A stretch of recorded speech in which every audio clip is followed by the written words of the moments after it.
Bismillahirrahmanirrahim. Assalamualaikum warahmatullahi wabarakatuh. Di sini saya akan menjelaskan tentang materi toharoh dan sholat musafir. Nah, sebelum masuk ke materi, lebih baik kita perkenalan dulu. Nama saya Siti Muyawaroh dengan NIM 213111174 dari kelas 3E Pendidikan Agama Islam, UIN Raden Mas Said, Surakarta. Materi yang pertama yaitu tentang toharoh. Pengertian toharoh secara bahasa, toharoh itu artinya membersihkan kotoran, baik kotoran yang berwujud maupun yang tidak berwujud.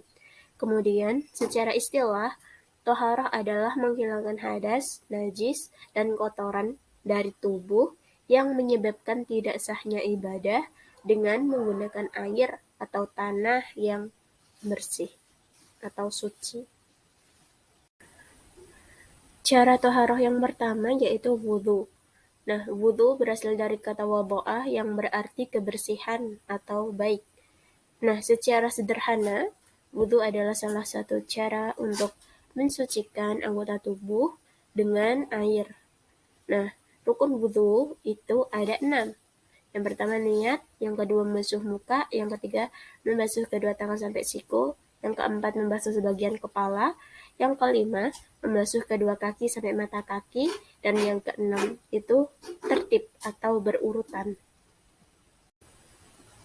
Kemudian syarat-syarat wudhu ada 10, yaitu yang pertama Islam, yang kedua tamyiz, yang ketiga suci dari haid dan nifas, yang keempat lepas dari segala hal atau sesuatu yang menghalangi air masuk ke kulit, yang kelima itu tidak ada sesuatu di salah satu anggota wudhu yang merubah keaslian air, yang keenam mengetahui bahwa hukum wudhu itu wajib, yang ketujuh tidak boleh berkeyakinan bahwa salah satu dari rukun wudhu itu sifatnya sunnah, yang kedelapan menggunakan air yang suci dan mensucikan, yang kesembilan sudah masuk waktu sholat, yang ke-10 mualat atau berurutan.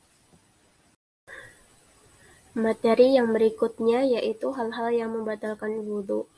Yang pertama, keluar sesuatu dari kubur maupun tubur, seperti buang air kecil, buang angin, dan buang air besar. Yang kedua, tidur yang tidak mutamatin atau tidak berpusat pada bumi. Contohnya, tidur dengan hadap ke samping. Yang ketiga, hilang akal karena sakit atau mabuk. Yang keempat, bersentuhnya antara laki-laki dan perempuan yang ajnabi atau bukan mahram tanpa penghalang. Yang kelima, menyentuh kemaluan dengan telapak tangan.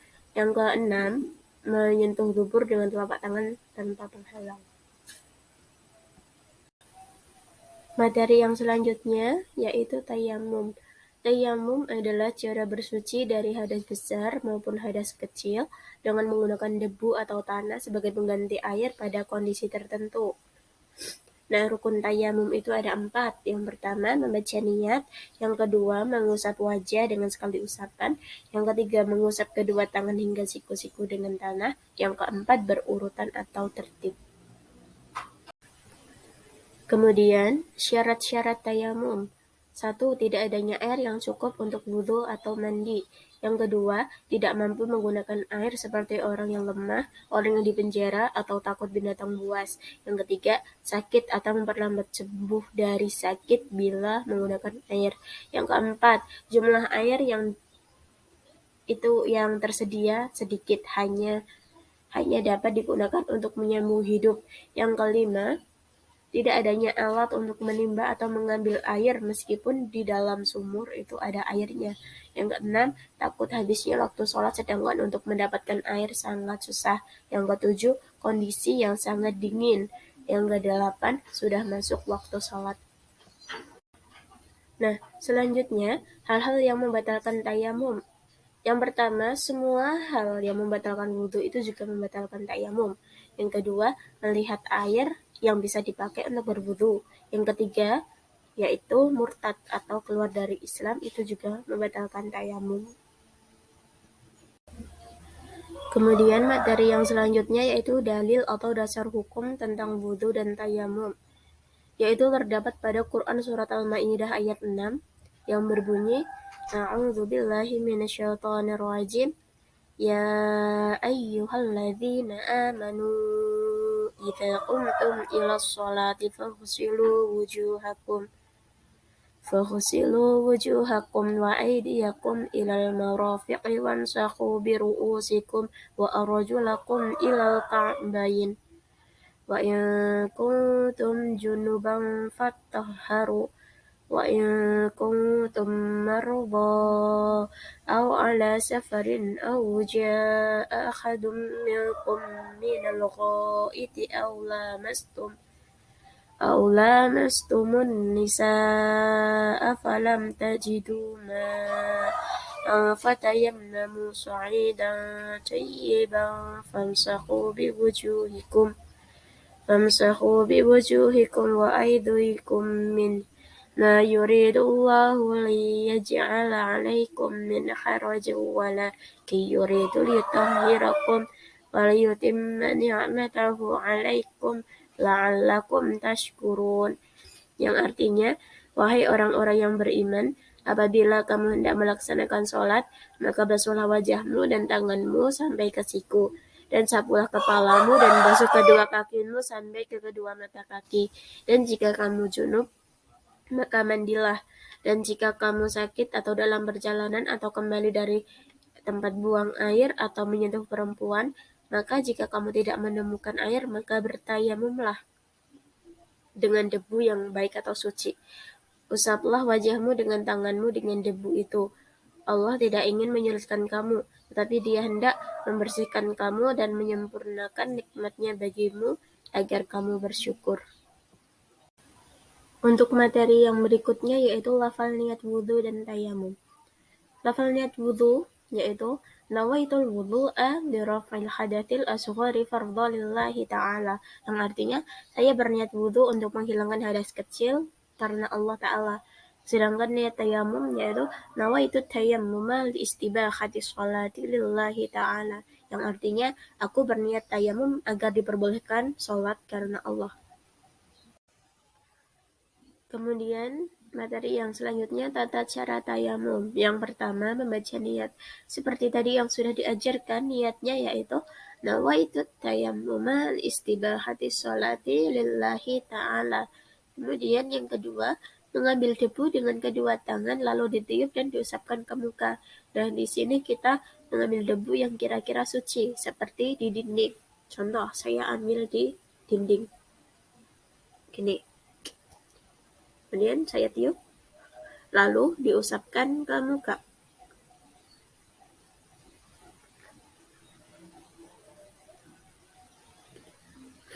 Sudah. Kemudian saya mengambil debu, tetap di dinding, cuman bukan di tempat yang tadi. Saya ambil di atasnya. Kemudian saya tiup. Kemudian diusapkan ke tangan kanan dulu. Ini sampai siku. Ini. Kemudian berikutnya dari sini sampai siku. Sini. Nah, ketika itu sudah selesai tayamumnya. Semoga bisa dipahami ya. Materi yang berikutnya yaitu pengertian sholat jamak qashar dan jamak qashar. Yang pertama, pengertian sholat jamak. Jamak berasal dari bahasa Arab yang artinya itu menggabungkan atau mengumpulkan. Sedangkan secara istilah, sholat jamak adalah menggabungkan dua sholat dalam satu waktu. Contohnya, melaksanakan sholat zuhur dan asar di waktu zuhur, atau melaksanakan sholat zuhur dan asar di waktu asar. Kemudian, sholat qashar yaitu qashar itu artinya meringkas. Yang secara istilah, sholat qashar adalah melaksanakan sholat dengan cara diringkas, yang semula 4 rakaat menjadi 2 rakaat. Contohnya, melaksanakan sholat zuhur yang semula 4 rakaat menjadi 2 rakaat. Kemudian, sholat jamak qashar yaitu melaksanakan sholat dengan cara menggabungkan dua sholat yang dikerjakan pada satu waktu dengan jumlah rakaat yang diringkas, yang semula 4 menjadi 2. Contoh, melaksanakan sholat zuhur dan asar di waktu zuhur dan mengerjakannya 2 rakaat. Materi yang berikutnya yaitu pembagian sholat jamak. Yang pertama, jamak takdim. Sholat jamak takdim adalah melaksanakan sholat dengan cara menggabungkan dua sholat dalam satu waktu, yaitu pada waktu sholat yang pertama. Contohnya, melaksanakan sholat zuhur dan asar di waktu zuhur. Yang kedua, jamak takhir, yaitu melaksanakan sholat dengan cara menggabungkan dua sholat pada satu waktu yang dilakukan pada waktu sholat yang kedua. Contohnya, melaksanakan sholat maghrib dan isya di waktu isya. Materi yang berikutnya yaitu dalil atau dasar hukum melaksanakan sholat jamak qashar, yaitu terdapat pada Quran Surat An-Nisa ayat 101 yang berbunyi, wa idza darabtum fil ardi falaysa 'alaikum junahun an taqsuru minas shalah in khiftum an yaftinakumul ladzina kafaru innal kafirina kanu lakum aduwwan mubina, yang artinya, dan apabila kamu bepergian di bumi maka tidaklah berdosa kamu mengqashar salat jika kamu takut diserang orang kafir. Sesungguhnya orang kafir itu adalah musuh yang nyata bagi kamu. Quran Surat An-Nisa ayat Quran Surat An-Nisa ayat 101. Materi yang berikutnya yaitu syarat sholat jamak. Yang pertama, mendahulukan sholat pertama daripada sholat kedua, seperti mendahulukan sholat zuhur daripada asar. Yang kedua, jika akan melaksanakan sholat jamak, maka harusnya di waktu sholat yang pertama. Misal, ingin jamak takhir maghrib dan isya, maka pada waktu maghrib sudah niat jika akan melaksanakan jamak takhir. Yang ketiga, dilakukan secara berurutan. Jarak antara sholat yang pertama dan sholat kedua tidak boleh terlalu lama, sehingga setelah melaksanakan sholat pertama harus segera melaksanakan sholat yang kedua. Yang keempat, sholat jamak boleh dilakukan meski tidak mencapai batas minimal perjalanan seperti sholat qashar, asal sholat jamak dilakukan karena ada hajat dan tidak menjadi kebiasaan. Yang kelima, sedang dalam perjalanan jauh atau jarak tempuhnya sekitar 81 km atau lebih. Yang keenam, perjalanan yang dilakukan untuk tujuan baik bukan untuk maksiat. Sedangkan yang ketujuh, syarat sholat jamak yaitu sholat jamak adalah untuk sholat adaan bukan sholat qadha. Kemudian materi yang berikutnya yaitu niat sholat jamak takdim. Yang pertama, niat sholat zuhur dan asar jamak takdim. Bunyinya, usolli fardhu zuhri arba'a raka'atin majmu'an bil ashri jamak taqdimin lillahi ta'ala. Yang kedua, niat sholat maghrib dan isya jamak takdim. Bunyinya, usolli fardhu maghribi thalatha raka'atin majmu'an bil isya'i jamak taqdimin lillahi ta'ala. Kemudian, rukun dan tata cara sholat jamak takdim. Yang pertama adalah tertib, maksudnya mendahulukan sholat yang pertama daripada sholat yang kedua. Contohnya, mendahulukan sholat zuhur daripada asar. Yang kedua, niat jamak dilakukan saat sholat yang pertama. Yang ketiga, mualat atau berurutan, maksudnya antara dua sholat pisahnya tidak lama. Jadi, setelah dari sholat yang pertama harus segera takbiratul ihram untuk sholat yang kedua. Yang keempat, ketika mengerjakan sholat yang kedua masih tetap dalam perjalanan.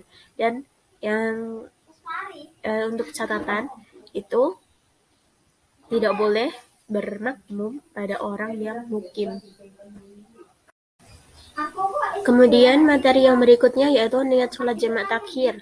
Niat sholat jamak takhir zuhur asar. Bunyinya, usolli fardhu zuhri arba'a raka'atin majmu'an bil asri jamak takhirin lillahi ta'ala.